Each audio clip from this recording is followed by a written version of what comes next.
Sometimes the most dangerous thing you can do is fall in love with someone society says you shouldn't. And sometimes the most beautiful love stories bloom in the darkest soil of buried secrets and impossible choices. Hello, beautiful souls. I hope you're having an amazing day, wherever in the world you're watching from. Drop a comment and let me know what country or city you're tuning in from. I always love connecting with our incredible global community. How are you doing today? I genuinely want to know. And hey, if you haven't subscribed to our channel yet, you're missing out on stories that will absolutely change how you see love, courage, and second chances. Hit that subscribe button right now. Trust me, you won't regret it. Now, let me tell you about Claire Dawson and the day her perfectly ordered world shattered into a million beautiful pieces. The blood on Ben Cameron's hands wasn't from the roses.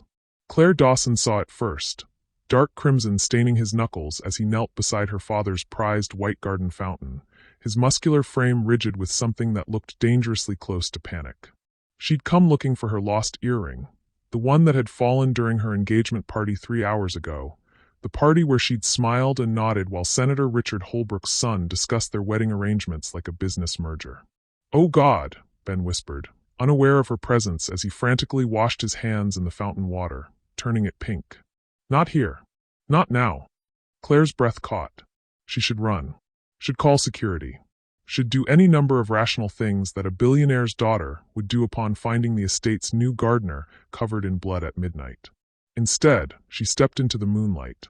"Whose blood is that?" Ben froze, water dripping from his hands, his dark eyes meeting hers with a mixture of fear and resignation that made her chest tighten. Even in the silver light, she could see the exhaustion etched into his features, the way his broad shoulders carried invisible weight. "Miss Dawson." His voice was rough, careful. "You shouldn't be out here." "Funny, I was thinking the same thing about you." She moved closer, noting how he instinctively shifted away, putting distance between them. "The blood, Ben. Whose is it?"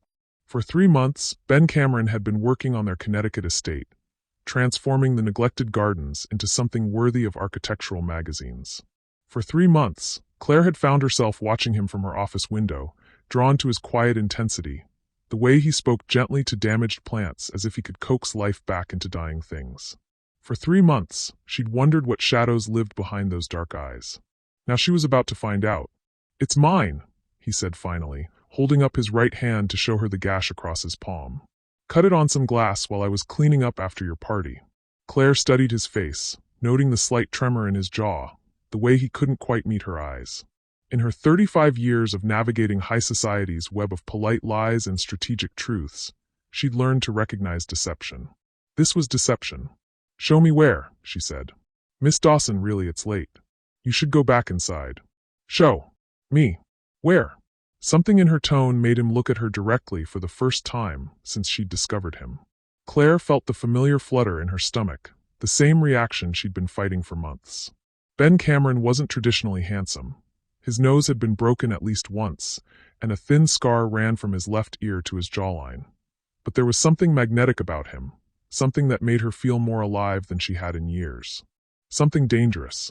"There's broken champagne glass by the East Garden gate," Ben said carefully. "Probably from one of your guests. Then we'll clean it together." "Miss Dawson." "Claire." The correction came out more forcefully than she'd intended. "My name is Claire, and I'm not going anywhere until you let me help." Ben stared at her for a long moment, and Claire had the distinct impression he was making some kind of calculation, weighing risks she couldn't fathom. "All right," he said finally. "But stay behind me." They walked through her father's gardens in silence, past the rose arbor where she'd hidden from photographers as a child, past the lily pond where she'd made wishes that never came true. The estate sprawled across 47 acres of Connecticut countryside, a monument to her father's success and her own beautiful cage. Tomorrow morning, she was supposed to have breakfast with the Holbrookes to discuss wedding venues. Tomorrow afternoon, she had a fitting for a dress she didn't want to wear. Tomorrow evening, she was expected to smile and play the role of the grateful daughter marrying into political prominence. But tonight, she was walking through moonlit gardens with a man whose secrets felt more real than anything in her carefully orchestrated life. "Here," Ben said, stopping beside the garden gate. Claire looked down at the scattered glass fragments glinting in the moonlight, then back at Ben's hands. The cut on his palm was real enough, but it was too clean, too precise. This wasn't the jagged wound that would come from accidentally grabbing broken champagne glass. This was the kind of cut that came from gripping a blade. "Ben," she said quietly, "what aren't you telling me?" He turned to face her fully, and in the moonlight, she saw something in his expression that made her heart race. Not fear, but something deeper. Something that looked almost like longing. "Miss Dawson. Claire. There are things about my past that you wouldn't understand. Things that would make your father." "My father isn't here," Claire interrupted. "It's just you and me. And I'm asking you to trust me." Ben laughed, but there was no humor in it. "Trust? Do you have any idea what you're asking?" "I'm asking you to tell me the truth. Starting with why you're really bleeding, why you looked terrified when I found you, and why you're working as a gardener when you obviously have skills that run much deeper than horticulture." The silence stretched between them, filled with the sound of night insects and the distant hum of traffic from the main road. Claire watched Ben's internal struggle play out across his features, saw the moment when his defenses began to crumble. "I used to be someone else," he said finally. "Someone who did things I'm not proud of. This job, this life, it's my chance to be better. But the past doesn't stay buried, no matter how deep you dig." "What kind of things?"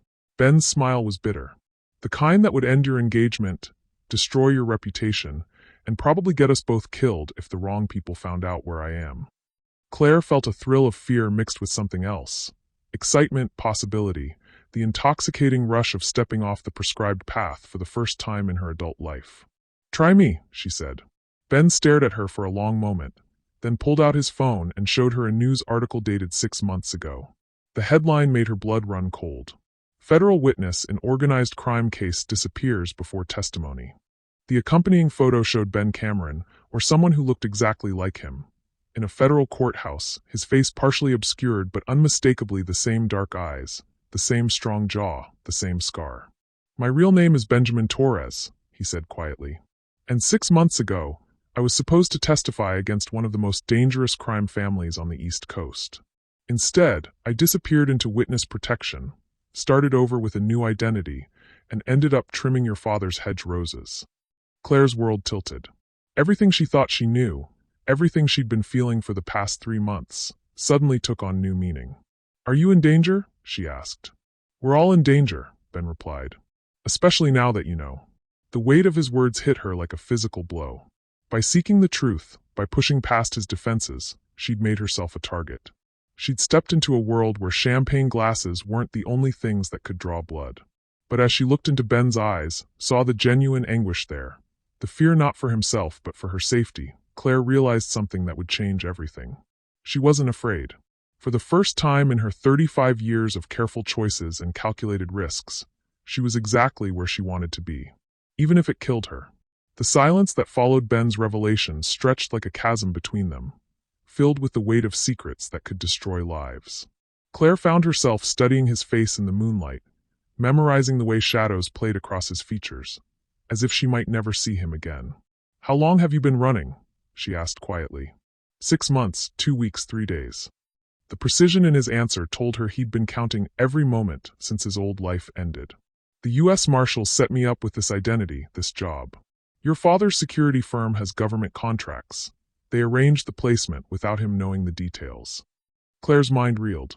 Her father, Harrison Dawson, was one of the most powerful men in America, with business interests spanning technology, defense contracts, and political consulting. The idea that federal agents had placed a witness in protection right under his nose was either brilliant or terrifyingly naive. "What did you witness?" she asked, though part of her wasn't sure she wanted to know. Ben's laugh was bitter. 3 years ago, I was head of security for Salvatore Torino's legitimate businesses. Or what I thought were legitimate businesses." He ran his uninjured hand through his dark hair. "Turns out, construction companies make excellent fronts for money laundering, and private security firms are perfect for enforcing territory disputes that have nothing to do with protecting clients." "You worked for the Torino family?" Claire's voice caught. Even sheltered in her billionaire bubble, she knew that name. It appeared in newspaper headlines whenever prosecutors talked about organized crime in the Northeast. "For 5 years, I thought I was keeping honest businessmen safe. I was good at my job, Claire. Really good. Too good." Ben's expression darkened. "When I finally realized what I was really protecting, what those late-night meetings in warehouse districts were actually about, I tried to get out quietly. Just hand in my resignation and disappear. But they wouldn't let you go. Sal Torino doesn't accept resignations. He accepts loyalty, or he accepts elimination. When I refused to participate in what they called enforcement actions, they made it clear I had two choices: become complicit or become a corpse. Claire felt cold despite the warm summer night. So you went to the FBI. After I witnessed Torino personally execute two men who'd been skimming from his operations. Ben's voice was steady, but Claire could see the trauma in his eyes. I recorded it on my phone, thinking I could use it as insurance to get out safely. Instead, it became evidence in the biggest organized crime case the feds had built in decades. The weight of what he'd sacrificed hit her like a physical blow. Ben hadn't just lost his job or his safety. He'd lost his entire existence, his identity, his future. Everything he'd been, everything he'd built, erased in exchange for doing the right thing. "Do you have family?" Claire asked. "People who think you're dead?" Ben's silence was answer enough. "Ben, my sister Elena thinks I died in a car accident 6 months ago." His voice broke slightly. "She's a nurse in Phoenix, has 2 kids. My nephew just turned 8 last week, and I couldn't even send a birthday card because any contact could lead them back to her." Claire's heart shattered. She'd spent her entire life complaining about the restrictions of wealth and privilege, but she'd always had family, always had connections. Ben had given up everyone he loved to protect them and do what was right. "That's why you were washing blood off your hands tonight," she realized. "Someone found you." Ben nodded grimly. 3 men broke into the groundskeeper's cottage around 11. They had photos of me, my real name, questions about my testimony. I managed to get away, but they know you're here now. Which means I have maybe 12 hours before I need to disappear again. And you?" Ben looked at her with genuine anguish. "Claire, you can never tell anyone about this conversation. If Torino's people think you know where I am, they'll use you to get to me." Claire stepped closer, close enough to see the gold flecks in his dark eyes, close enough to smell the scent of earth and something distinctly masculine that made her pulse quicken. "I'm not telling you this so you'll keep my secrets," Ben continued urgently. "I'm telling you so you'll understand why I have to leave. Why whatever's been happening between us these past few months." "What has been happening between us?" Claire interrupted. Ben stared at her. "You know what's been happening." She did know. For 3 months, she'd found excuses to walk through the gardens while he worked. For 3 months, their conversations had grown longer, more personal, charged with an electricity that had nothing to do with landscape design. For 3 months, she'd felt more alive during stolen moments with her father's gardener than she did during million-dollar charity galas or intimate dinners with her fiancé. "Tell me anyway," she said. "Claire, you're engaged. You're getting married in 6 weeks to a senator's son. Your life is planned, secured, perfect." "My life is a prison," Claire said fiercely. "A beautiful, comfortable prison where every choice has been made for me since I was born. Do you know why I agreed to marry James Holbrook?" Ben shook his head. "Because my father explained very clearly that Holbrook Industries' defense contracts would secure Dawson Technologies' government relationships for the next decade. Because a political marriage would position our family for influence regardless of which party controls Congress. Because love is a luxury that people in my position can't afford." She laughed, but there was no humor in it. "I'm 35 years old, Ben. I've never made a single decision about my own life that wasn't approved by a board of directors or a strategic planning committee. I've never been with a man who saw me as anything more than a business asset or a political alliance." Ben's expression softened. "Claire, these past 3 months, watching you work, talking with you about everything except the lives we're supposed to be living, it's the first time I've felt like myself. The first time I felt like someone saw me, really saw me, not just my father's daughter or a convenient marriage prospect." The silence that followed pulsed with unspoken possibilities and impossible choices. Claire could see Ben struggling, weighing his desire for her against the danger that desire represented. "If I told you I felt the same way," Ben said carefully, "what would you say?" Claire's heart hammered against her ribs. "I'd say that for the first time in my life, I understand why people risk everything for love." Ben closed his eyes. "God, Claire, you have no idea what you're saying." "I know exactly what I'm saying." She reached out and touched his injured hand gently, carefully. "I'm saying that if you're leaving in 12 hours, I want to know what I'm losing. I want to understand what we could have been if the world was different." Ben opened his eyes and looked at her with such intensity that she felt it in her bones. "We could have been everything," he said simply. The words hung in the air between them, heavy with possibility and pain.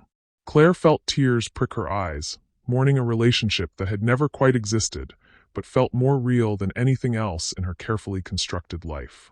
"Then let me help you," she said. "I have resources, connections. Maybe there's another way." "There's no other way." Ben's voice was gentle but firm.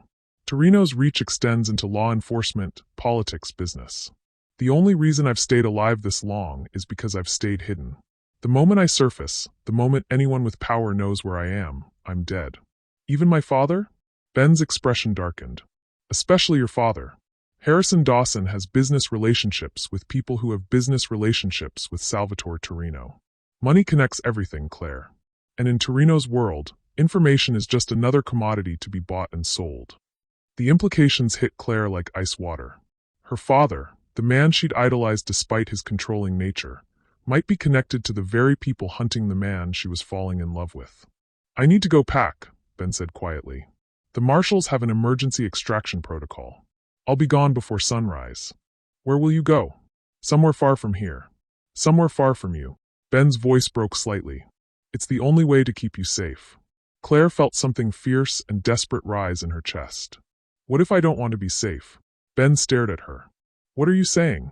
"I'm saying that I've spent 35 years being safe, being careful, being exactly what everyone expected me to be. And I'm miserable." She stepped closer, close enough that she could feel the warmth radiating from his body. "What if I came with you?" "Claire, no. You can't." "Why not?" "What's keeping me here? A marriage I don't want? A life that feels like slow suffocation? A father who sees me as a strategic asset? Your entire world. Your family. Your future." "My future was decided when I was 12 years old," Claire said bitterly. "Boarding school, then college, then a master's degree, then marriage to someone suitable, then children who'll be raised by nannies while I attend charity boards. I know exactly what my future looks like, and it's not living." Ben reached out as if to touch her face, then stopped himself. "You're in shock. Finding out about my past, seeing the blood, you're not thinking clearly." "I'm thinking more clearly than I have in years." Claire caught his hand before he could pull it away completely. "For 3 months, I've watched you transform dead gardens into something beautiful. You've taken broken things and made them grow again. What if you could do that for me?" "Claire." Ben's voice was tortured. "Even if I wanted to, even if I could keep you safe, which I can't, you'd be giving up everything. Your name, your family, your entire identity. You'd be a fugitive. I'd be free." The simple statement hung between them, loaded with years of suffocated dreams and suppressed desires. Claire saw the exact moment when Ben's resolve began to crack, when the man who'd spent 6 months running finally stopped to consider what he might be running toward.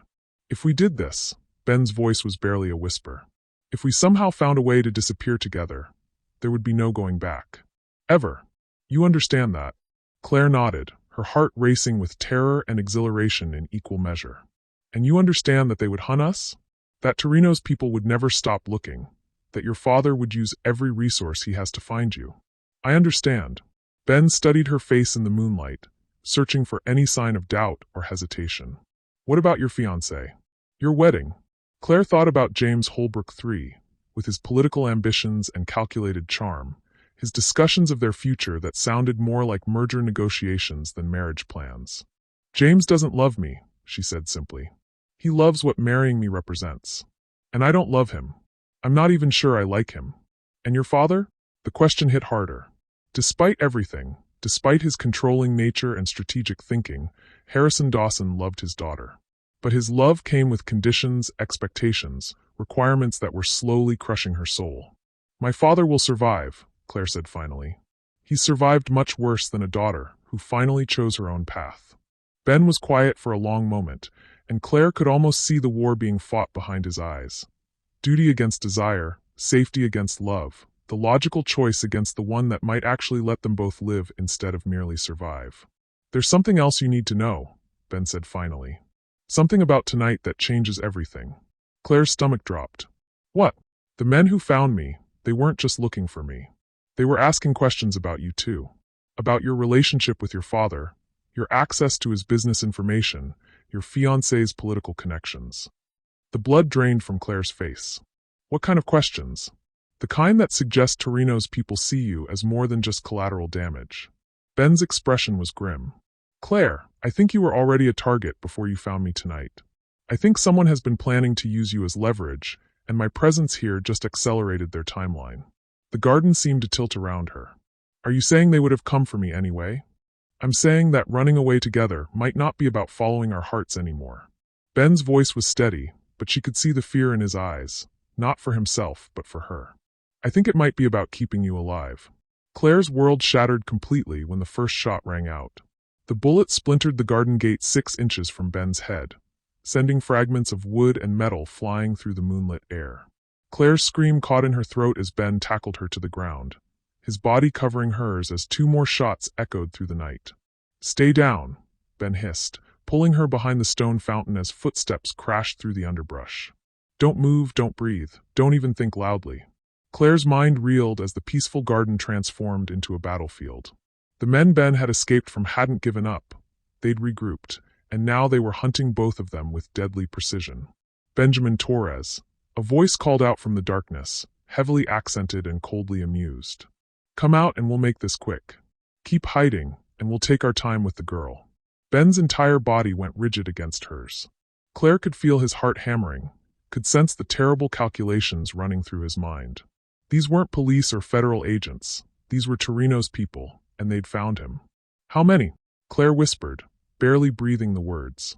At least 3, Ben replied, his voice so quiet she could barely hear him. They've got us surrounded. Claire's phone was in her evening purse, back at the house.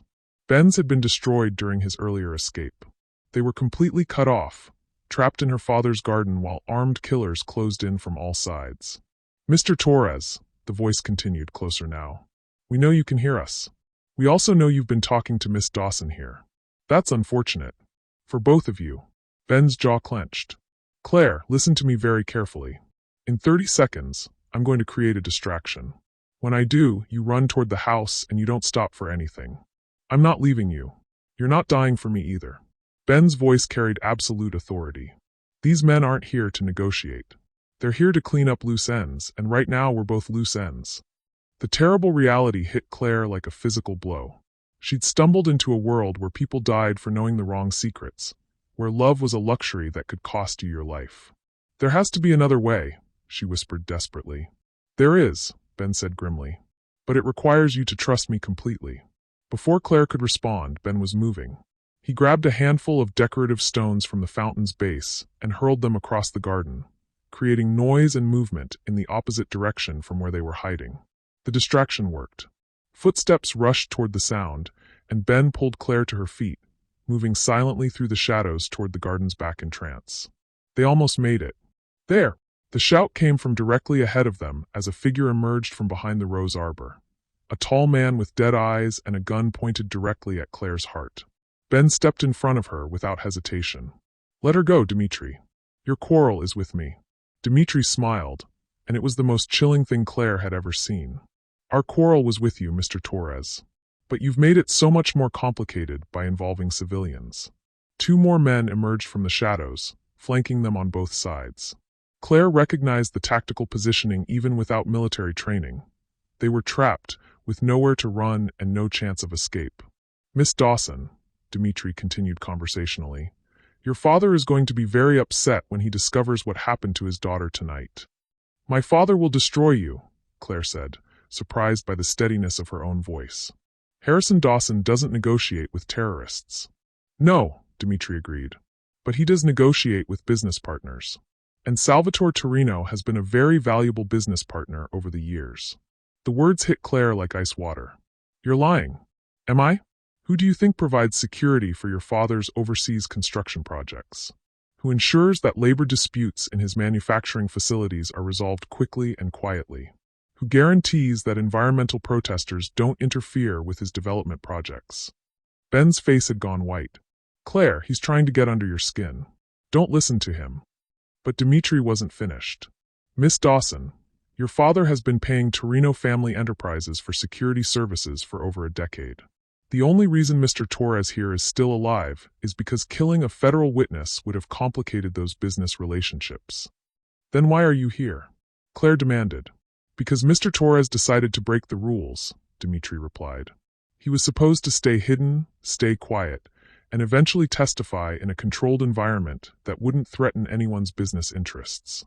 Instead, he's been compromising security protocols and involving civilians. Ben's voice was deadly quiet. I haven't contacted anyone. I've followed every protection protocol. Have you? Dimitri pulled out a tablet, showing surveillance photos that made Claire's blood run cold.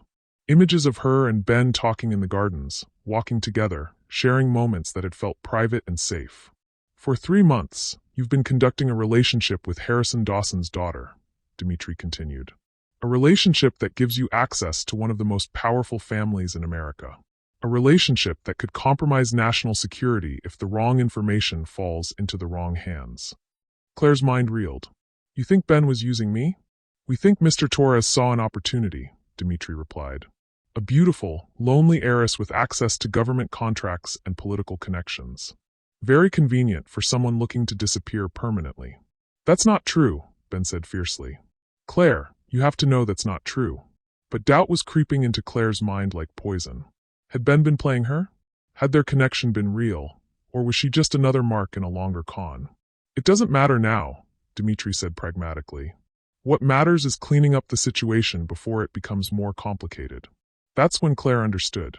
They weren't just there to kill Ben, they were there to kill her too. Whatever relationship she'd thought she had with the mysterious gardener, it had signed her death warrant. However, Dimitri continued, Mr. Torino is a reasonable businessman. He's prepared to offer you both an alternative. What kind of alternative? Ben asked warily. Miss Dawson returns to her engagement party, tells her father she's feeling unwell, and retires to her room. In the morning, she announces that the family gardener quit unexpectedly during the night. No forwarding address, no explanation. Mr. Torres disappears back into witness protection, his location to be determined by people more competent than the U.S. Marshals. And if we refuse? Claire asked. Dimitri's smile was cold. Then you both suffer unfortunate accidents tonight, and your father spends the rest of his life wondering what happened to his daughter during her engagement party. The silence that followed was filled with impossible choices and deadly consequences. Claire looked at Ben, seeing her own desperation reflected in his eyes. There's a third option, Ben said finally. Oh, Dimitri raised an eyebrow. Do tell. I have insurance, Ben said quietly. Information that Torino doesn't want made public. You kill us, that information gets released automatically. Dimitri laughed. Mr. Torres, you've been in witness protection for 6 months. What possible insurance could you have maintained? Ben pulled a small device from his pocket, something that looked like a modified phone. Torino wasn't the only criminal I gathered evidence on during my 5 years as head of security. I documented everything, money laundering, political corruption, business relationships that would destroy careers and topple governments. Claire's breath caught. Ben had been playing a much longer game than anyone realized. If I don't check in every 12 hours, everything I recorded gets uploaded to every major news outlet, law enforcement agency, and political watchdog group in the country, Ben continued, including detailed records of Salvatore Torino's business relationships with Harrison Dawson. The silence that followed was deafening. Claire could see Dimitri calculating, weighing the threat against his orders. You're bluffing, Dimitri said, but uncertainty had crept into his voice. Am I? Ben's smile was dangerous. How well do you think your boss sleeps at night, knowing that somewhere out there is documentation of every illegal thing he's done for the past 5 years? How confident are you that he'd appreciate you calling that bluff? Claire watched the standoff unfold, understanding that Ben had just escalated their situation beyond anything Dimitri was authorized to handle. They weren't just hostages anymore. They were a potential nuclear weapon aimed at everything Torino had built. Even if you're telling the truth, Dimitri said carefully, you can't run forever. Torino has resources you can't imagine. Then I guess we'll have to be very creative about disappearing, Ben replied. That's when Claire made the decision that would change everything. I have a better idea, she said, her voice steady despite the terror coursing through her veins. What if we didn't run at all? Both Ben and Dimitri stared at her. What if, Claire continued, we brought the fight to them instead? Oh my gosh, did Claire just suggest going on the offensive against the mob? What could she possibly have in mind? Drop a comment below and let me know your theories. I'm dying to hear what you think her plan could be. And seriously, if this story has you on the edge of your seat, hit that subscribe button because it's about to get so much more intense. ***. Claire's proposal hung in the moonlit air like a challenge thrown down before the gods of fate themselves. Dimitri's expression shifted from confidence to confusion, while Ben looked at her as if she'd suggested they fly to the moon. "What exactly are you suggesting, Miss Dawson?" Dimitri asked, his weapon still trained on them, but his voice carrying a hint of curiosity. Claire's mind raced, pieces of her father's business empire clicking together in ways she'd never considered before. "I'm suggesting that you and Torino have underestimated what Harrison Dawson's daughter might be capable of when properly motivated." "Claire," Ben warned quietly, "what are you thinking?" She looked at him, drawing strength from the man who'd already sacrificed everything for the truth. "I'm thinking that if my father really has been doing business with Torino's organization, then he has records. Financial transactions, communications, security arrangements, everything documented and filed because that's how billionaires protect themselves." Dimitri's eyes narrowed. "You're talking about betraying your own family." "I'm talking about saving lives," Claire replied fiercely. "Including ours. Ben has evidence that could destroy Torino, but he can't use it without exposing himself. What if he didn't have to?" "I don't follow," Ben said, though Claire could see understanding beginning to dawn in his expression. "My father's private files are stored in a secure server at our house," Claire explained, her voice gaining confidence as the plan crystallized. "If there's documentation of business relationships with Torino's people, I can access it. We could have enough evidence to take down the entire network. Not just Torino, but everyone he's been corrupting, including politicians and business leaders." Dimitri laughed, but it sounded forced. "Miss Dawson, you're talking about corporate espionage against your own father. Even if you could access his files, even if such evidence existed, what makes you think?" "Because I designed the security system," Claire interrupted. The silence that followed was absolute. Ben stared at her. "You what?" "I have a master's degree in cybersecurity from MIT, Claire said simply. "For the past 5 years, I've been designing and upgrading security protocols for Dawson Technologies. My father thinks I'm playing at having a career to keep me busy before marriage. The truth is, I'm better at digital security than anyone he's ever hired." The revelation shifted the entire dynamic. Claire wasn't just a sheltered heiress stumbling into danger. She was a highly skilled expert who'd been hiding her capabilities behind the facade of dutiful daughter. "The server room is in the basement of our house," Claire continued. "I can access my father's private files, cross-reference them with Ben's evidence, and create a comprehensive case that would bring down Torino's entire operation." "And then what?" Dimitri asked. "You'd still need to survive long enough to use that evidence." Claire's smile was sharp as broken glass. "That's where my engagement party becomes useful." Ben's eyes widened as he understood her plan. "The guest list." "Exactly. Tonight's party includes federal judges, senators, FBI officials, journalists, and business leaders. Everyone we'd need to witness the evidence simultaneously. If we can get back into the house, access the files, and present everything at once." "Torino couldn't silence everyone at the same time," Ben finished, admiration and terror warring in his voice. "It's brilliant. It's also completely insane." Dimitri was calculating rapidly, his weapon still raised but his confidence shaken. "Even if your plan worked, you'd be starting a war. Torino wouldn't just disappear quietly. He'd fight back with everything he has." "Good," Claire said fiercely. "Let him fight in the open instead of from the shadows. Let everyone see exactly what kind of monster has been masquerading as a businessman." "Claire," Ben said quietly, "if we do this, there really will be no going back. Your relationship with your father, your entire life." "My entire life has been a lie anyway," Claire replied. "At least this way, I'd be choosing my own battles." The weight of decision settled over them like a storm front. Claire could see Ben wrestling with the implications, not just for himself, but for her. He'd spent 6 months running to protect everyone he loved. Now she was asking him to stand and fight, using her as both weapon and shield. "There's something else," Dimitri said slowly. "Something you should know before you commit to this course of action." Claire's stomach dropped. "What?" "Your fiancé, James Holbrook. He's not just a political alliance. He's been working with Torino's people for 2 years, providing intelligence on federal law enforcement priorities." The betrayal hit Claire like a physical blow. "You're lying." Dimitri pulled out his phone, showing her photographs that made her blood run cold. James in deep conversation with known Torino associates, James accepting envelopes of cash, James signing documents in what looked like clandestine meetings. Your marriage wasn't arranged just for political advantage, Dmitri continued remorselessly. It was arranged to give Torino's organization a direct line into federal law enforcement planning. James Holbrook has been feeding information to us for months.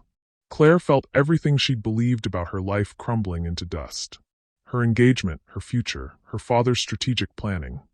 All of it had been contaminated by organized crime from the very beginning. "How long has my father known?" she asked, her voice barely a whisper. "That's the interesting question," Dmitri replied.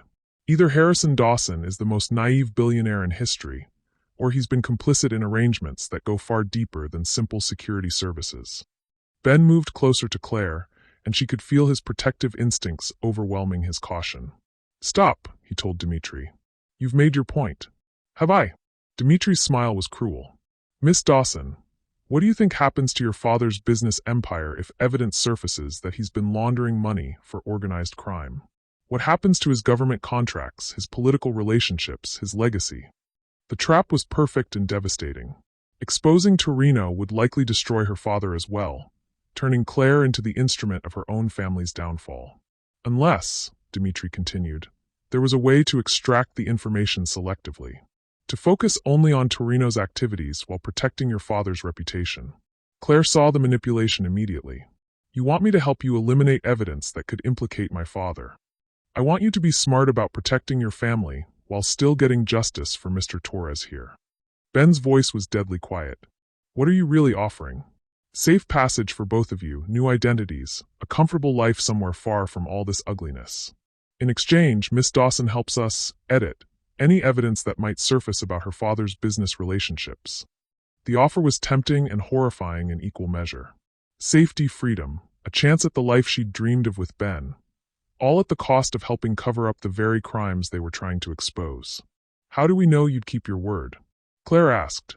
"Because it's in everyone's best interest," Dmitri replied. "Torino gets his security, your father keeps his reputation, you get your freedom, and Mr. Torres gets to stop running." Claire looked at Ben, seeing the same internal war she was fighting. They could accept the deal, disappear together, and let others worry about justice and truth. It would be the smart choice, the safe choice, the choice that would let them both survive. It would also be the choice that betrayed everything Ben had sacrificed to expose. "I need to ask you something," Claire said to Ben, ignoring Dmitri completely. "When you decided to become a federal witness, when you gave up everything to expose Torino, was it worth it?" Ben didn't hesitate. "Yes. Even though it cost you your family, your identity, your entire life?" "Especially because of that," Ben replied. "Some things are more important than personal happiness."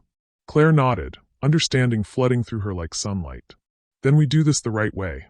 No deals, no compromises, no editing the truth to protect people who chose to do business with monsters." Dmitri's expression darkened. "Miss Dawson, you're making a very dangerous mistake." "No," Claire said with absolute conviction. "I'm finally making the right choice." She turned to Ben, seeing love and admiration and terror in his eyes. "Are you with me?" Ben's smile was beautiful and heartbreaking. "Always." That's when the gunshot rang out. Claire screamed as Ben crumpled to the ground, blood spreading across his shirt from Dmitri's perfectly placed shot. Not fatal, but incapacitating. A professional's way of changing the negotiation dynamics. "Now then," Dmitri said calmly, stepping closer with his weapon trained on Ben's writhing form. "Let's discuss this more reasonably. You have 30 seconds to decide, Miss Dawson. Accept our generous offer, or watch Mr. Torres bleed out in your father's garden." Claire dropped to her knees beside Ben, pressing her hands against the wound in his shoulder, feeling his blood seep between her fingers. His eyes were conscious but clouded with pain, and she could see him trying to speak, trying to tell her to run, to save herself. "Time's running out," Dmitri warned. Claire looked down at Ben, at this man who'd already given up everything for truth and justice, who was now bleeding because he'd tried to protect her.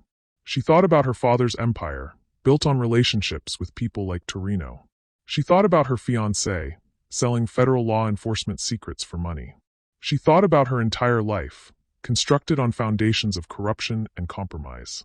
And she made the choice that would either save them both or destroy them completely. "I'll do it," she said, her voice steady despite her racing heart. "I'll help you get into my father's files. But I have conditions." Dmitri smiled triumphantly. "Name them." Ben gets medical attention immediately. Real medical attention, not just enough to keep him alive for questioning. Agreed. What else? Claire met Dimitri's eyes, and he saw something there that made his smile falter. I want to see Torino personally. Before I access those files, I want to look him in the eye and understand exactly what kind of man my father has been doing business with. Miss Dawson, that's unusual. Those are my terms, Claire said firmly. Ben gets medical help, I meet with Torino, and then I give you access to the files you want. What Dimitri didn't understand, what he couldn't possibly know, was that Claire had no intention of helping them edit evidence or cover up crimes. But she did intend to use this meeting with Torino to record everything, to gather the final pieces of testimony that would bring down his entire organization. Ben was right about one thing: some things were more important than personal happiness. And sometimes, love meant being willing to walk straight into hell to drag the devil himself into the light. The Torino family's business office was a penthouse suite overlooking Manhattan, all marble surfaces and floor-to-ceiling windows that showcased the city's glittering skyline. Claire sat in a leather chair that probably cost more than most people's cars, her hands steady despite the circumstances, while Ben was treated by a doctor who asked no questions and made no small talk. Salvatore Torino was nothing like what she'd expected. Instead of the stereotypical crime boss from movies, he was a distinguished man in his 60s, wearing an impeccably tailored suit and speaking with the cultured accent of someone who'd spent time at elite universities. He could have been one of her father's business associates, which Claire realized with growing dread he actually was. Miss Dawson, Torino said, settling into the chair across from her with the casual authority of someone accustomed to controlling every conversation. I want to begin by apologizing for the dramatic circumstances that brought you here tonight. Claire kept her expression carefully neutral. Somehow I doubt your sincerity. Torino laughed, and the sound was genuinely amused. I like directness. Your father always speaks about your intelligence, but I think he underestimates your backbone. The casual mention of her father sent ice through Claire's veins. How well do you know my father, Mr. Torino? Please call me Sal. And to answer your question, Harrison and I have been business associates for 12 years. We have mutual interests in construction, security, and ensuring that certain regulatory obstacles don't interfere with profitable ventures. Claire felt sick. Her father hadn't just done occasional business with Torino. They'd been partners for over a decade, which meant her entire adult life had been funded by money connected to organized crime. You look surprised, Torino observed. Did you really think Dawson Technologies built its empire through legitimate means alone? I thought my father was an honest businessman. Your father is a pragmatic businessman, Torino corrected. In a world where success requires navigating complex political and economic realities. Sometimes that navigation involves partnerships that aren't discussed at charity galas. Ben stirred on the medical table where the doctor was finishing his work. Claire could see him fighting through pain medication to stay alert, to protect her even while wounded. Mr. Torres here, Torino continued, following her gaze, created significant problems when he decided to involve federal law enforcement in our private business arrangements. Problems that threaten not just my organization, but your father's business interests as well. So you decided to kill him. I decided to contain the threat, Torino replied calmly.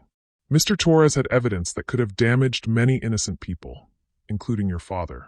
The witness protection program was supposed to keep him quiet until the situation could be resolved diplomatically. Claire's mind raced through the implications. The federal agents who placed Ben at our estate, they were working with you. Torino's smile was approving. You are intelligent.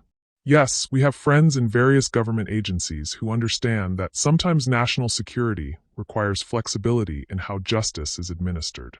The scope of corruption was staggering. Federal agents, political figures, business leaders, all connected in a web of mutual benefit that had turned the justice system into another commodity to be bought and sold. What about my engagement? Claire asked. James Holbrook, is he part of this too? James is a practical young man who understands that political success requires financial support from people who can afford to be generous, Torino said diplomatically. Your marriage would have secured beneficial relationships for everyone involved. Claire felt anger rising in her chest like molten steel. You've been planning my entire life. I've been protecting investments, Torino corrected. Your father's business, my organization's security, the stability of relationships that benefit many people. Personal happiness is lovely, Miss Dawson, but it's a luxury that comes after more important considerations. That's when Ben finally spoke, his voice rough but determined. Tell her about the children. Torino's expression flickered with something that might have been annoyance. Mr. Torres, you should rest. Tell her about the children who died because your pharmaceutical operations delayed FDA approvals for pediatric medications. Claire's blood ran cold. What is he talking about? Mr. Torres is referring to business arrangements that are far more complex than he understands, Torino said carefully. But Ben wasn't finished. Tell her about the construction accidents that killed workers who tried to organize unions at your job sites. Tell her about the environmental activists who disappeared after protesting your development projects. Enough, Torino said sharply, his cultured mask slipping to reveal something much darker underneath. Claire looked between them, understanding that she was finally seeing the true scope of what her father's business partnerships had enabled. Not just money laundering or political corruption, but actual murders, children's deaths, a systematic destruction of anyone who threatened profitable operations. How many people have died to protect my father's business interests? Claire asked quietly. Torino studied her for a long moment. That's not a productive question, Miss Dawson. It's the only question that matters. The silence that followed was filled with the weight of terrible truths and impossible choices. Claire could see Torino calculating, deciding how much honesty he could afford. Your father has never directly ordered violence, Torino said finally. But he's never asked detailed questions about how obstacles to his business interests are resolved. Sometimes willful ignorance is the most practical form of plausible deniability. Claire felt her world completing its collapse. Her father, the man she'd loved and respected her entire life, had built his empire on blood and had chosen not to see the cost. What do you want from me? She asked. Originally, I wanted you to marry James Holbrook, maintain your family's business relationships, and live a comfortable life without asking inconvenient questions, Torino replied. Now, given the complications Mr. Torres has introduced, I need you to help us manage information that could destabilize many important relationships. You want me to destroy evidence. I want you to be selective about which truths serve the greater good, Torino said smoothly. Some revelations protect innocent people. Others merely satisfy a hunger for revenge that helps no one. Claire looked at Ben, seeing the pain in his eyes, not just from his wound, but from watching her discover the full scope of what he'd been fighting against. What happens if I refuse? She asked. Then you and Mr. Torres disappear permanently, and your father spends the rest of his life believing you died in a tragic accident during your engagement party. The threat was delivered with the same casual tone Torino might use to discuss dinner plans. To him, murder was simply another business tool, no more morally complex than hiring security or negotiating contracts. However, Torino continued, if you're reasonable about this situation, everyone benefits. You and Mr. Torres receive new identities and comfortable lives in a location of your choosing. Your father maintains his business empire and his reputation. James Holbrook pursues his political career with the financial support he needs. And my organization continues to operate without unnecessary federal interference. Claire understood the offer perfectly. Accept the deal, disappear with Ben, and let the corruption continue unchallenged. Refuse, and die knowing that nothing would change anyway. It was a perfectly constructed trap that offered the illusion of choice while making only one option viable. That's when Claire played the card she'd been holding since the moment she agreed to this meeting. Before I give you my answer, she said calmly, there's something you should know about me. Torino raised an eyebrow. Oh! Claire pulled out what looked like a vintage brooch from her evening purse, the kind of expensive jewelry that billionaires' daughters wore to engagement parties. This belonged to my grandmother. Beautiful piece, isn't it? It's lovely, Torino said, clearly confused by the change in subject. It's also a recording device, Claire said with a smile that would have made her cybersecurity professors proud. For the past 20 minutes, it's been live streaming everything you've said to a secure server that uploads automatically to journalists, federal agencies, and international law enforcement. The silence that followed was deafening. Torino's cultured mask disappeared completely, revealing a predator who'd just realized he'd been outmaneuvered by prey he'd underestimated. You're lying, he said, but uncertainty had crept into his voice. Am I? Claire's smile widened. Did you really think I'd walk into a meeting with a crime boss without insurance? I've been designing cybersecurity systems for 5 years, Sal. I know exactly how to gather evidence without being detected. Ben was staring at her with a mixture of admiration and terror. Claire, what have you done? I've made sure that this conversation becomes evidence instead of a negotiation, Claire replied. Every confession you just made, every threat, every admission about my father's business relationships, it's all been recorded and transmitted beyond your ability to control or suppress. Torino stood slowly, his hand moving toward what Claire assumed was a concealed weapon. Miss Dawson, you've made a very serious mistake. Have I? Claire remained seated, projecting calm she didn't feel. Because I'm pretty sure that killing Harrison Dawson's daughter on live stream would create exactly the kind of public attention your organization can't survive. The standoff stretched between them, filled with digital age warfare that neither traditional crime families nor federal protection programs were equipped to handle. Besides, Claire continued, there's something else you should consider. What's that? Claire's smile became positively radiant. I didn't come here alone. That's when the penthouse doors burst open and FBI agents flooded the room, weapons drawn, tactical gear in place, moving with the precision of a perfectly coordinated operation. FBI! Everyone on the ground. As chaos erupted around them, as Torino's expression shifted from confidence to rage to resignation, Claire helped Ben to his feet and whispered in his ear. Did you really think I'd design a security system that couldn't track its own users? I've known exactly where we were every moment since they brought us here. Ben stared at her in amazement. You've been planning this the entire time. Since the moment I found you bleeding in the garden, Claire confirmed. I just needed Torino to confess everything on record first.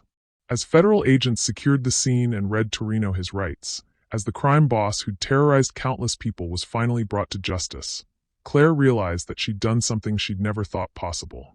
She'd chosen her own path, saved the man she loved, and ensured that truth would win over corruption. But as she looked at Ben, seeing love and admiration in his eyes despite the chaos around them, she also realized that their fight was just beginning. Because bringing down Torino was only the first step in dismantling a network of corruption that reached into the highest levels of government and business, including her own father's empire. The FBI safe house felt like a prison wrapped in government-issued furniture and bulletproof glass. Claire stared out the reinforced window at the gray Connecticut morning, watching federal agents patrol the perimeter while her entire world burned down in real time. 3 days had passed since Torino's arrest, and the fallout was beyond anything she'd anticipated. Your father's been arrested, Agent Rebecca Santos said quietly, entering the room with a tablet full of news feeds that made Claire's stomach turn. Securities fraud, money laundering, conspiracy charges. The recording you made with Torino provided enough evidence for federal prosecutors to freeze all Dawson Technologies' assets pending investigation. Claire closed her eyes, feeling the weight of what she'd unleashed. By exposing Torino, she'd inadvertently destroyed her father's life and legacy. 12 years of business partnerships had left a paper trail that federal investigators were following like bloodhounds, unraveling connections that reached into every corner of Harrison Dawson's empire. Where is he now? Claire asked. Federal Detention Center in Manhattan. His lawyers are arguing for bail, but given the flight risk and international connections. Agent Santos shrugged. He's looking at 25 to life if convicted on all charges. The door opened, and Ben entered slowly, still favoring his injured shoulder. For 3 days they'd barely spoken, not because of anger or blame, but because the weight of consequences had settled between them like a chasm neither knew how to cross. How are you holding up? Ben asked gently. Claire laughed, but there was no humor in it. I destroyed my father's life to save yours. I'm not sure holding up covers the complexity of that situation. Claire, you had no choice. Didn't I? Claire turned to face him, her eyes bright with unshed tears. I could have taken Torino's deal. We could have disappeared together, and my father would still be free. Thousands of people would still have jobs at Dawson Technologies. My family's charitable foundation wouldn't have its assets frozen, leaving dozens of nonprofits without funding. Ben moved closer, but stopped when she stepped back. And Torino would still be killing people who threatened his operations. Children would still die because his pharmaceutical manipulations delayed FDA approvals. Environmental activists would keep disappearing. I know that, Claire said fiercely. Logically, I know we did the right thing. But logic doesn't make it hurt less when I see my father's picture on the front page of every newspaper, looking broken and old and betrayed by his own daughter. Agent Santos cleared her throat. There's something else. About your father. Claire's stomach dropped. What now? The prosecutors want to offer him a plea deal. Cooperation in exchange for reduced charges. They think his testimony could help dismantle similar networks operating in other cities. And he's refusing. Says he won't testify against business associates, regardless of the consequences to himself. The words hit Claire like a physical blow. Even facing life in prison, even knowing the truth about what his partnerships had enabled, Harrison Dawson was still protecting the people who'd corrupted his empire. He's still choosing them over justice, Claire whispered. Or he's choosing what he believes is loyalty over self-preservation, Ben said quietly. Right or wrong, that takes a kind of courage. Claire stared at him in disbelief. Are you defending him? I'm saying that honor and stupidity sometimes look identical from the outside, Ben replied. Your father made terrible choices, but he's facing the consequences without trying to shift blame or minimize his responsibility. That's something. Before Claire could respond, Agent Santos's phone buzzed with an urgent message. Her expression darkened as she read it. We have a problem, she said. A big one. What kind of problem? Ben asked. Torino made bail 2 hours ago. The silence that followed was deafening. Claire felt ice flood her veins as the implications crashed over her. How is that possible? She demanded. You said. His lawyers found a federal judge who was sympathetic to arguments about prosecutorial overreach and constitutional rights, Agent Santos said grimly. Torino's out on electronic monitoring, house arrest, but he's out, Ben finished. And he knows exactly who put him there. Agent Santos nodded. We're increasing security protocols immediately. Safe house relocation, expanded surveillance, enhanced protection for both of you until trial. How long until trial? Claire asked. 18 months minimum. Maybe longer if his legal team files additional motions. 18 months of hiding, of being prisoners in their own protection, while Torino used his freedom to plan revenge. Claire felt the walls of the safe house closing in, felt the future she'd glimpsed with Ben slipping away under the weight of federal protection protocols. There has to be another option, she said desperately. There isn't, Agent Santos replied firmly. Torino has resources, connections, and motivation to eliminate both of you before you can testify. Witness protection is the only way to keep you alive. For how long? Ben asked. What happens after the trial? New identities, relocation, supervised reintegration into society under assumed names. You'd be free to build new lives, but you could never contact family or friends from your previous existence. Claire sank into a chair, understanding the full price of justice. She'd traded her father's freedom for Ben's safety, but in the process, she'd condemned them both to a kind of living death, alive but erased, together but isolated from everything that had made them who they were. I need to see him, Claire said suddenly. Who? Agent Santos asked. My father. Before he's sentenced, before I disappear forever, I need to see him. Absolutely not, Agent Santos said immediately. The security risks are manageable, Ben interrupted. Federal detention centers have protocols for high-risk visitations. If she needs this, we can make it work safely. Agent Santos looked between them, clearly unhappy with the request. Why? What good could possibly come from that conversation? Claire met Ben's eyes, seeing understanding there. Because I need to know if he can forgive me for choosing justice over family loyalty. And I need to forgive him for forcing me to make that choice. The silence that followed was heavy with the weight of impossible relationships and irreconcilable loyalties. Finally, Agent Santos sighed. 1 hour. Maximum security protocols. And if anything goes wrong, if there's any indication that Torino's people are targeting the facility, we leave immediately, Claire agreed. I understand. 2 hours later, Claire sat in a sterile visitation room at the Federal Detention Center, waiting for her father to appear behind bulletproof glass. When Harrison Dawson finally entered, she almost didn't recognize him. The powerful businessman who dominated every room he entered was gone, replaced by a man who looked every one of his 68 years. His expensive suit had been traded for orange prison clothes, his confident bearing replaced by the careful movements of someone learning to navigate a dangerous environment. But when he saw her, his face lit up with genuine joy that nearly broke her heart. Claire. His voice was thick with emotion. God, I've been so worried about you. Dad. The word caught in her throat. I'm so sorry. I never meant for this to happen to you. Harrison Dawson studied his daughter's face, seeing the guilt and anguish there, and his expression softened. You did what you thought was right. I can't fault you for that, even if I don't agree with your methods. You don't hate me? Hate you? Harrison's laugh was rueful. Claire, you're the strongest, most principled person I know. You saw corruption and you fought it, even when fighting it meant sacrificing everything you loved. How could I hate you for being braver than I was? The words hit Claire like a lifeline thrown to a drowning person. But your business, your legacy, was built on relationships I should have questioned years ago, Harrison interrupted. I told myself that I didn't know the full scope of what Torino's people were doing, but the truth is, I didn't want to know. I was so focused on success, on building something impressive to leave you, that I ignored warning signs I should have heeded. Claire pressed her hand against the glass separating them. Dad, the prosecutors said they offered you a plea deal. Why won't you take it? Harrison's expression darkened. Because cooperating would put you in more danger. Every person I testified against, every network I helped expose, would see you as responsible for their downfall. I won't paint a bigger target on my daughter's back to save my own skin. The revelation hit Claire like lightning. Her father wasn't protecting his criminal associates, he was protecting her. You're going to spend the rest of your life in prison to keep me safe?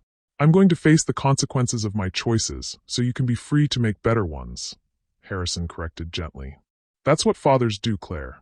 We pay the price for our mistakes so our children can learn from them without repeating them. Claire broke down completely then, 5 days of suppressed emotion overwhelming her defenses. Her father pressed his own hand against the glass opposite hers, offering what comfort he could across the barrier between them. There's something else, Harrison said quietly. Something you need to know about Ben. Claire's blood ran cold. What about him? His real name isn't Benjamin Torres. It's Benjamin Shaw, and his background check was falsified. The words hit Claire like a physical blow. What are you talking about? 3 days ago, my lawyers hired investigators to look into everyone connected to this case, Harrison continued reluctantly. Ben Shaw was never head of security for Torino's operations. He was an undercover FBI agent who'd been investigating organized crime for 6 years. Claire felt the world tilt around her. That's impossible. He volunteered for deep cover assignment that required him to completely assume a false identity. The witness protection story, the federal testimony, even the romance with you. It was all part of an operation designed to gather evidence against Torino from the inside. The betrayal was so complete, so devastating, that Claire couldn't breathe. Everything she'd believed about Ben, everything she'd felt, every choice she'd made, it had all been based on lies. How long have you known? She whispered. Since this morning. I wanted to tell you before you made any permanent decisions about your future. Claire stared at her father through the bulletproof glass, understanding the full scope of what she'd lost. Not just her family's fortune or her father's freedom, but the love she'd thought was real, the connection that had felt more authentic than anything in her carefully constructed life. It had all been an illusion, a federal operation designed to manipulate her emotions for the greater good of law enforcement. She'd traded everything real for something that had never existed at all. Claire drove back to the safe house in complete silence. Agent Santos's concerned glances ignored as she processed the devastating revelation about Ben's true identity. By the time they arrived, her shock had crystallized into cold, focused rage. Ben was waiting in the living room, reviewing case files when Claire walked in. He looked up with a smile that had once made her heart race, but now made her stomach turn. How was the visit with your father? He asked gently. I know that couldn't have been easy. Claire studied his face, the concerned expression, the warm eyes, the subtle way he'd positioned himself to appear vulnerable and approachable. Every micro-expression was perfect, calibrated to maintain the persona he'd been projecting for months. It was enlightening, she said calmly. Very enlightening. Something in her tone made Ben's smile falter slightly. Claire? Is everything okay? That depends on your definition of okay, Agent Shaw. The silence that followed was absolute. Claire watched Ben's face as his cover identity crumbled in real time, saw the exact moment when he realized his operation had been exposed. Agent Santos stepped forward quickly. Claire, I can explain. Can you? Claire's voice was deadly quiet. Can you explain how a federal agent convinced me to betray my own father? Can you explain how the FBI used my emotions as a weapon against my family? Can you explain how you turned love into a lie so effectively that I destroyed everything I cared about for someone who never existed? Ben stood slowly, his hands raised in a gesture of surrender. Claire, please let me explain. Explain what? How you've been manipulating me for 6 months. How every conversation, every moment of connection, every time I thought I was falling in love was actually part of a federal investigation. It wasn't like that, Ben said desperately. What happened between us, that was real. I never meant for you to get hurt. Claire laughed, and the sound was brittle enough to cut glass. Real? Agent Shaw, what part of our relationship was real? The part where you pretended to be a federal witness? The part where you let me think I was saving your life? Or the part where you convinced me to record a crime boss confessing to murder? Agent Santos stepped between them. Miss Dawson, Agent Shaw's operation successfully dismantled one of the largest organized crime networks in the country. Torino's arrest has led to additional investigations that will save countless lives. At the cost of my father's freedom and my ability to ever trust another human being, Claire snapped. Was it worth it, Agent Santos? Was destroying my family worth your conviction rate? Ben's composure finally cracked completely. Your father was laundering money for a crime family that killed children, Claire. He enabled murder, drug trafficking, political corruption. And you enabled me to destroy him by making me fall in love with a lie. Claire's voice rose to near shouting. Do you have any idea what you've done to me? What it feels like to discover that the most authentic relationship of my life was a professional performance. The words hung in the air like accusations that cut deeper than any physical wound. Claire could see genuine pain in Ben's expression, but she no longer trusted her ability to distinguish between authentic emotion and skilled deception. Claire, I need you to listen to me, Ben said quietly. Yes, I'm an FBI agent. Yes, this started as an undercover operation. But somewhere along the way, it became real. What I feel for you, what we built together, that's not part of any investigation. How would I know? Claire asked bitterly. How could I possibly distinguish between Benjamin Shaw, the federal agent, and Ben Cameron, the man I thought I loved? You've been lying about your identity for so long that I don't think you remember what's real anymore. Agent Santos's phone buzzed with an urgent alert. She glanced at it and her face went pale. We have a bigger problem, she said grimly. Torino escaped federal custody 20 minutes ago. The revelation shifted the entire dynamic in the room. Claire's anger was suddenly overwhelmed by a more immediate concern: survival. How is that possible? Ben demanded, his federal agent persona taking complete control. Electronic monitoring, house arrest, limited movement protocols. His ankle monitor was found in a bathroom at his lawyer's office, Agent Santos reported. Security footage shows him entering, but no footage of him leaving. Either he found a way to circumvent our surveillance or he had inside help, Ben finished grimly. Claire felt ice flood her veins. Inside help from whom? Agent Santos hesitated before answering. We're investigating possible corruption within the Federal Marshal's Service, the detention facility, and the court system that granted bail. The scope of Torino's influence was staggering, reaching even into the law enforcement agencies supposedly designed to contain him. Claire realized that nowhere was truly safe, that even federal protection might be compromised. What's the protocol for escaped federal defendants? She asked. Immediate relocation of protected witnesses, enhanced security measures, coordination with local law enforcement and international agencies, Agent Santos replied. But given the potential for internal corruption, we're on our own, Ben said quietly. That's when Claire made a decision that surprised everyone, including herself. No, she said firmly. We're not running anymore. Ben stared at her. Claire, what are you talking about? I'm talking about ending this. Torino escaped because he's desperate, because he knows his entire network is crumbling and his only chance of survival is eliminating the witnesses against him. So let's give him what he wants. You want to surrender? Agent Santos asked in disbelief. I want to set a trap, Claire corrected. Torino thinks he's hunting us, but what if we were hunting him instead? Ben's expression shifted to something approaching admiration. You want to use yourself as bait. I want to use us as bait, Claire corrected.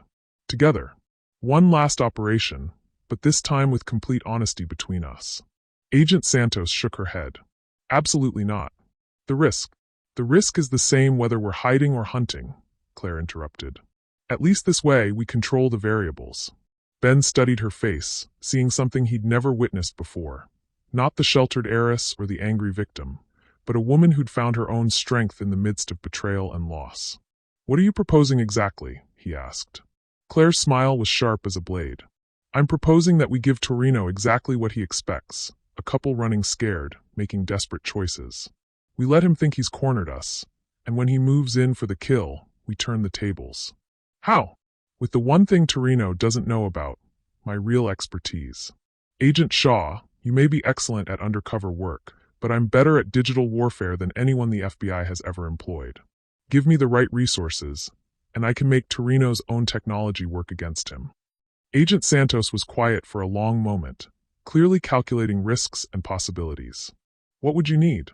Portable cybersecurity equipment, access to federal databases, and complete operational freedom to implement countermeasures without bureaucratic oversight, Claire said immediately. Also, I need Ben to stop lying to me about anything, ever, regardless of operational security. Ben met her eyes directly. You want complete honesty? Even if it hurts. Especially if it hurts, Claire replied. I can't work with someone I don't trust, and I can't trust someone who's still hiding behind cover stories. Ben nodded slowly. Fair enough. What do you want to know? Everything.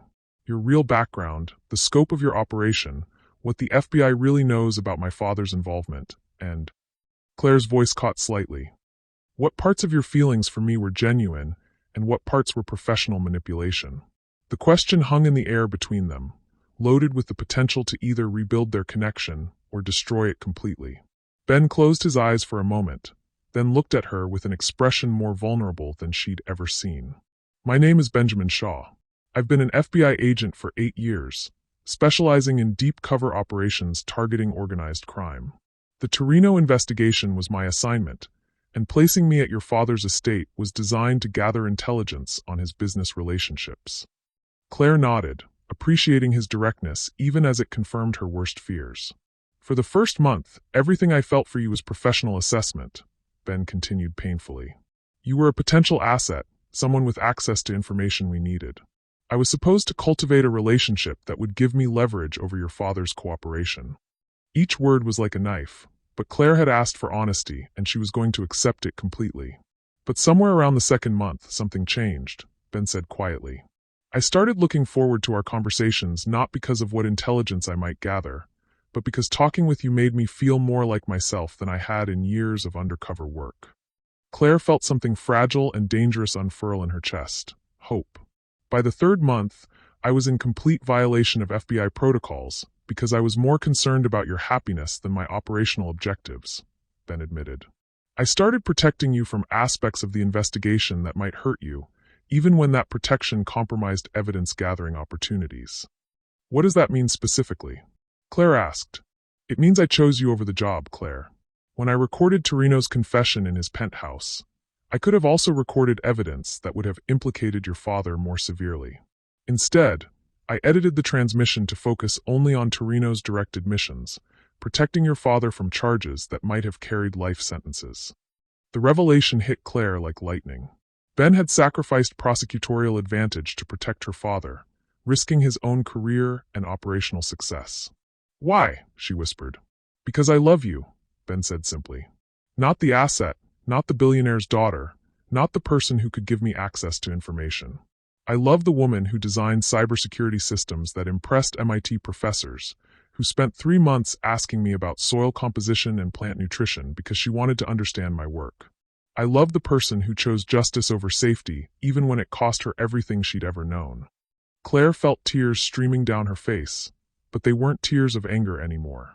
The question is, Ben continued, can you love me knowing that this started as a deception?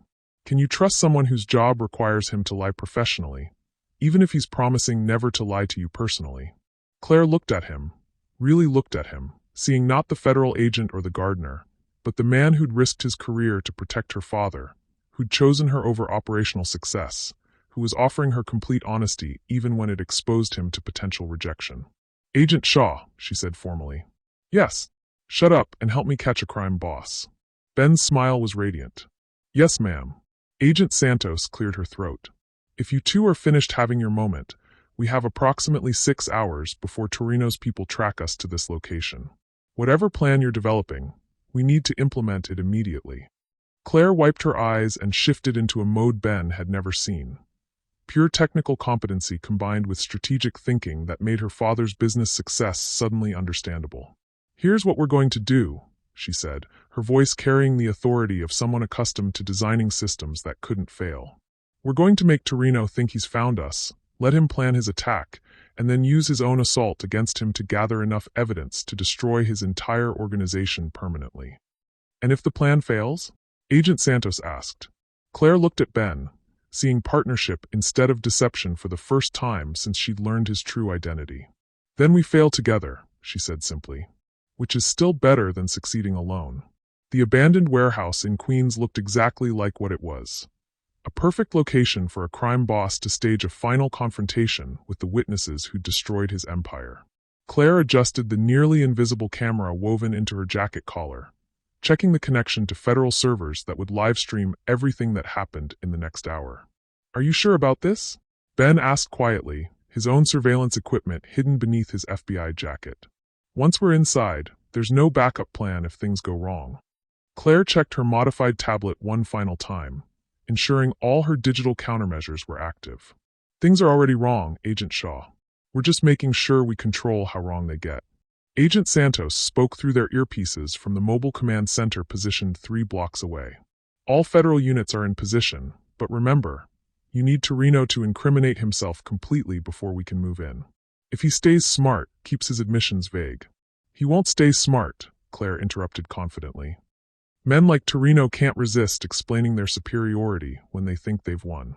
His ego will do our job for us. They approached the warehouse entrance, where 2 of Torino's men waited with the practiced casualness of professionals who'd done this many times before. Claire recognized one of them, Dimitri, who'd held them at gunpoint in her father's garden 4 days ago. Miss Dawson, Agent Shaw. Dimitri greeted them with mock politeness. Mr. Torino is looking forward to completing your conversation. As they were escorted into the warehouse, Claire noted the positioning of Torino's security team, the sight lines, the potential escape routes.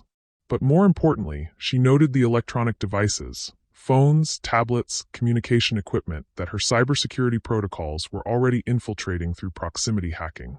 Salvatore Torino waited in the center of the warehouse, surrounded by the infrastructure of a man preparing to disappear permanently. Stacks of cash, false documents, and what looked like enough firepower to equip a small army created a tableau of organized crime's final desperate gambit. Claire, Torino said warmly, as if greeting an old friend. Agent Shaw, I'm so glad you could join me for this resolution to our complicated relationship. Resolution? Claire kept her voice steady despite her racing heart. Is that what you're calling murder these days? Torino laughed, and the sound echoed through the empty warehouse. Murder is such an ugly word. I prefer to think of this as corporate restructuring, eliminating redundant positions that no longer serve the organization's interests. Ben stepped slightly forward, positioning himself between Claire and Torino's men. The FBI knows where we are. If we don't check in, the FBI can't even keep track of their own protected witnesses, Torino interrupted smoothly. Did you really think I escaped federal custody without help from your own colleagues? Agent Shaw, there are people in your organization who understand that sometimes law enforcement requires flexibility in how justice is administered. Claire felt ice in her veins. Even now, even with federal surveillance active, they couldn't be certain that some of the agents providing backup weren't compromised. But enough about organizational politics, Torino continued. Let's discuss more practical matters. Miss Dawson, your recording device, the charming brooch that caused me so much inconvenience. I assume you're wearing similar equipment tonight. Claire's hand instinctively moved to her jacket, then stopped as she realized the gesture had given away the answer. Of course you are, Torino said with satisfaction. Which is why this conversation will be conducted on my terms, using my equipment, with my technical specifications. He gestured to one of his men, who activated what looked like a sophisticated signal jammer. Claire's earpiece went dead, her tablet connection failed, and she realized with growing horror that they'd just been cut off from federal backup. Now then, Torino said pleasantly, we can speak honestly. What do you want? Ben demanded.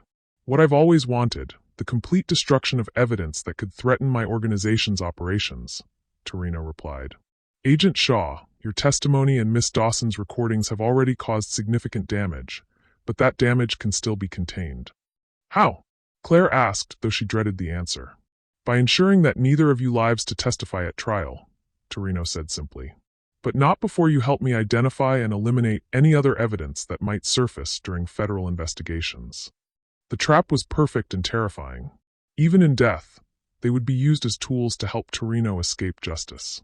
However, Torino continued, I'm prepared to make this process as painless as possible in exchange for your cooperation in accessing federal case files. We can't access active FBI investigations, Ben said immediately. Can't you? Torino pulled out a tablet showing detailed federal personnel records, case files, and operational details that should have been classified beyond civilian reach. Agent Shaw, your access credentials are still active. Miss Dawson, your cybersecurity expertise could bypass any remaining firewalls. Together, you could give me everything I need to disappear permanently while ensuring no other witnesses surface to continue these prosecutions. Claire stared at the tablet, realizing that Torino wasn't just eliminating witnesses. He was planning to destroy the entire federal case against organized crime networks nationwide. Her death would enable countless other crimes, protect hundreds of criminals, and ensure that justice never caught up with the people who'd been corrupting American institutions for decades. And if we refuse? She asked. Torino's smile was gentle and absolutely chilling. Then I'm afraid your deaths will be much more educational. You see, there are people in your father's business network who need to understand the consequences of cooperation with federal investigations. Your suffering could serve as a very effective deterrent to future witnesses. The implication was clear. Not only would they die, but their deaths would be used to terrorize other potential witnesses into silence. That's when Claire made the choice that changed everything. You know what, Sal? She said conversationally, using his nickname as if they were old friends.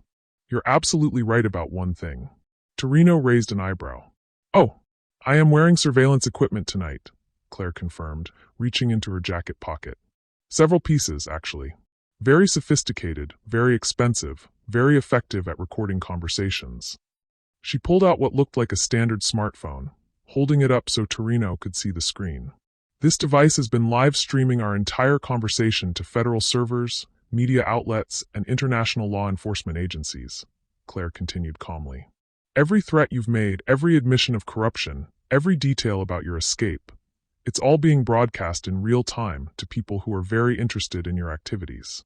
Torino's expression shifted from confidence to uncertainty. That's impossible. My signal jamming equipment is very good at blocking standard federal surveillance technology, Claire agreed. But it's not designed to handle cybersecurity protocols that I developed personally. Agent Shaw, would you like to tell Mr. Torino about the secondary surveillance network we activated? Ben smiled, and it was the most dangerous expression Torino had ever seen. Claire, I think Mr. Torino would be more interested in learning about the federal task force that's been tracking his financial networks for the past 6 months. What financial networks?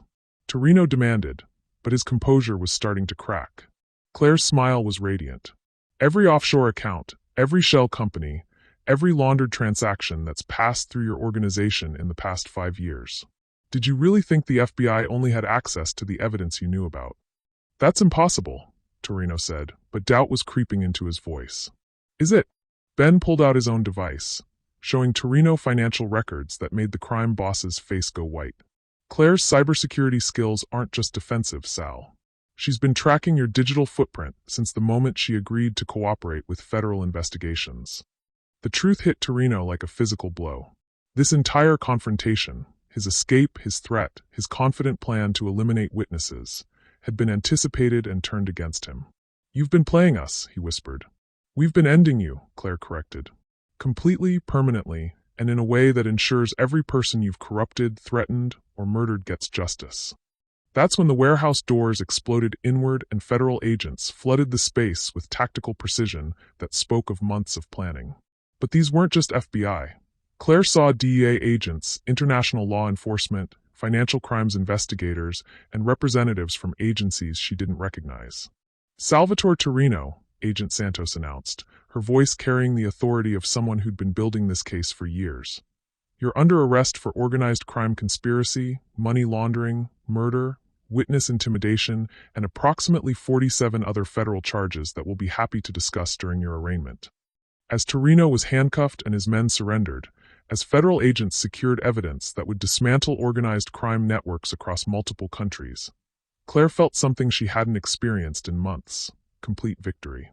How long? Torino asked as he was led past them. How long have you been planning this? Claire exchanged a look with Ben, seeing partnership and love and mutual respect in his eyes. Since the moment you underestimated what a billionaire's daughter might be capable of when she's properly motivated, Claire replied. But Ben had the final word, delivered with the satisfaction of someone who'd spent 8 years working toward this moment. The thing about love, Torino, real love, not manipulation or control, is that it makes people willing to risk everything for each other. You never understood that, which is why you lost. As Torino disappeared into federal custody, as evidence was collected that would ensure justice for countless victims, as the warehouse emptied of criminals and filled with the machinery of law enforcement, Claire realized that she'd found something she'd never thought possible. A love worth fighting for, a partner worth trusting, and a future worth choosing. Even if it meant leaving everything else behind. I am living for this takedown. Claire and Ben just played the ultimate long game and destroyed an entire crime empire. But what happens next? How do they rebuild their lives after everything that's happened? Drop a comment and tell me you're as invested in their happily ever after as I am. And make sure you're subscribed because part 9 is going to give you all the feels. Asterisk, asterisk. 1 year later, the small courthouse in Portland, Oregon, was nothing like the federal detention center where Claire had said goodbye to her old life.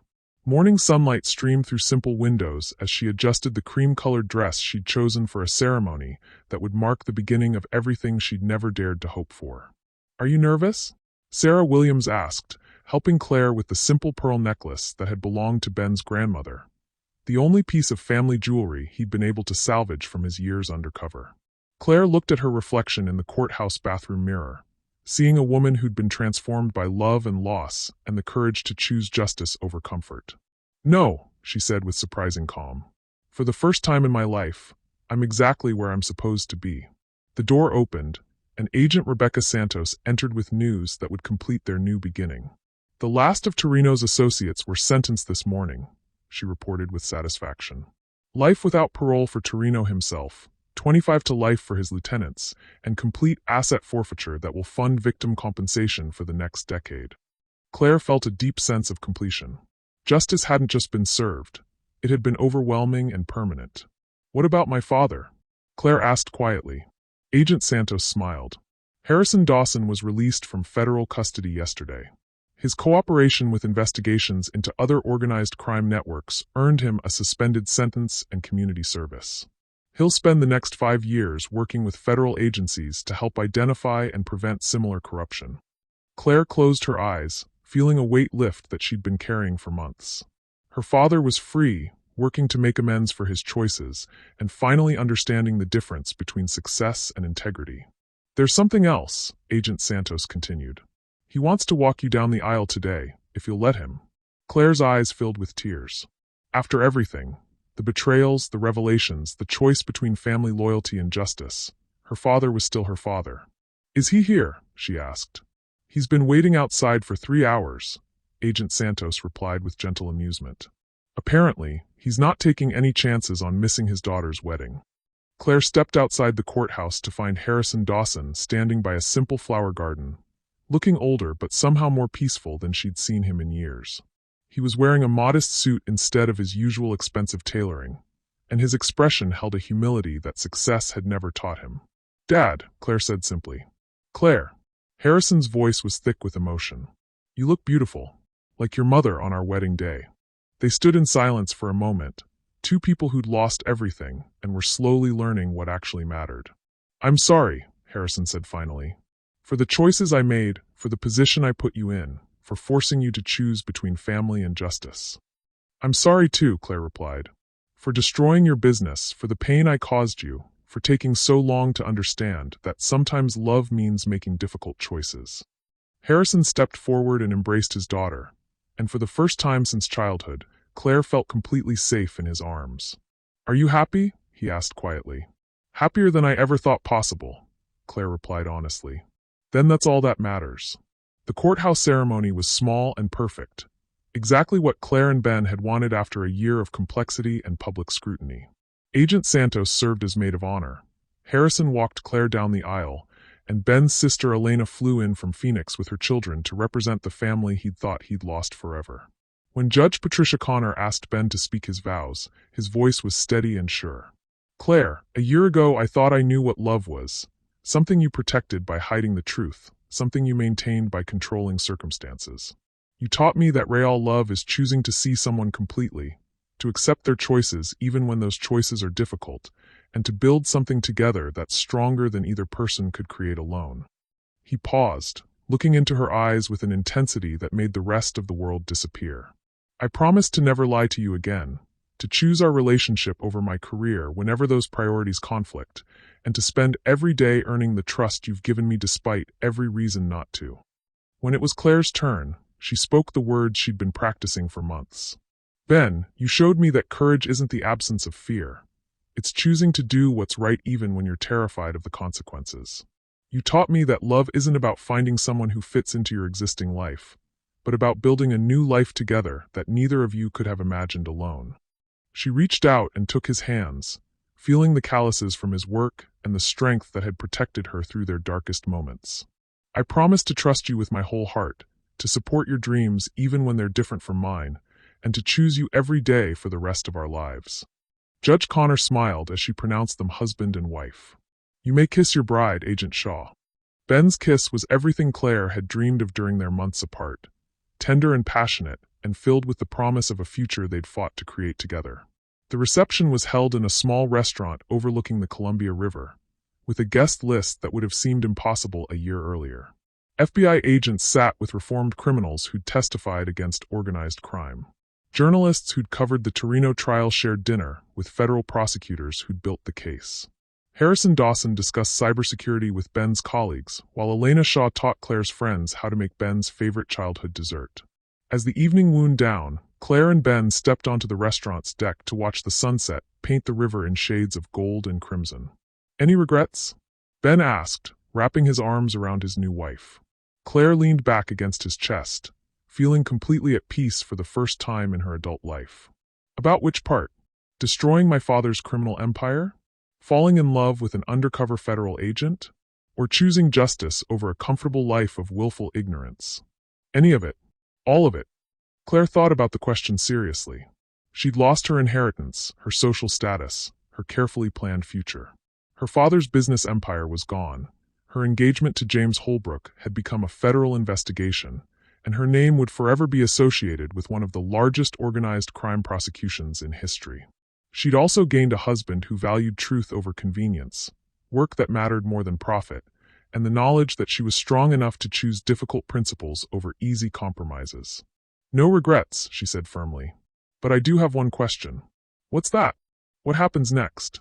We've dismantled a crime empire, survived federal protection, and gotten married. What do two people do for an encore?" Ben's laugh rumbled through his chest. "Well, Mrs. Shaw, I've been thinking about that. Agent Santos offered me a position heading up the FBI's new cybersecurity crimes division. Turns out they need someone with experience in both undercover work and digital forensics." Claire turned in his arms, her eyes bright with interest. "What kind of position?" "The kind that would involve investigating financial crimes, corporate corruption, and organized crime networks that operate primarily through digital channels," Ben replied. "The kind that would benefit from a partner with expertise in cybersecurity and personal experience with how billionaires hide their business relationships." Claire's smile was radiant. "Are you asking me to become your partner in fighting crime, Agent Shaw?" "I'm asking you to become my partner in everything, Mrs. Shaw. Crime fighting is just one of the benefits." As the stars began to appear over the Columbia River, as their new life stretched out before them full of purpose and possibility, Claire realized that she'd found something she'd never thought existed. A love story that was also a mission statement, a marriage that was also a commitment to justice, and a future that would be built on truth instead of convenience. "Benjamin Shaw," she said, reaching up to kiss her husband under the Oregon stars. "I think this is going to be the adventure of a lifetime." "Claire Shaw," he replied, holding her close as night fell around them. "I'm counting on it." 18 months later, the Shaw cybersecurity consulting firm had helped federal agencies dismantle 12 organized crime networks, and Claire was pregnant with twins. But that's a story for another time. Asterisk, sometimes the most dangerous thing you can do is fall in love with someone society says you shouldn't. And sometimes that dangerous love becomes the foundation for a life more meaningful than anything you could have planned. Asterisk. Because real love isn't about finding someone who fits into your existing world. It's about building a new world together, one choice at a time. Oh my gosh, I am literally crying happy tears right now. Claire and Ben got their perfect ending, and they're fighting crime together. This is everything I never knew I needed. What did this incredible story teach you about love, courage, and choosing what's right even when it costs you everything? Drop a comment below and share your thoughts. I read every single one, and I love hearing how these stories affect you. Asterisk, asterisk. And if this emotional roller coaster has you feeling all the feels, make sure you're subscribed to our channel, because we have so many more incredible love stories that will restore your faith in happily ever after. Hit that subscribe button and the notification bell, so you never miss a story that could change how you see love, courage, and the power of choosing truth over comfort. Asterisk, asterisk. Thank you for going on this incredible journey with Claire and Ben. Sometimes love really does conquer all, especially when it's built on honesty, courage, and the willingness to fight for what's right. See you in the next story, beautiful souls. Asterisk, asterisk.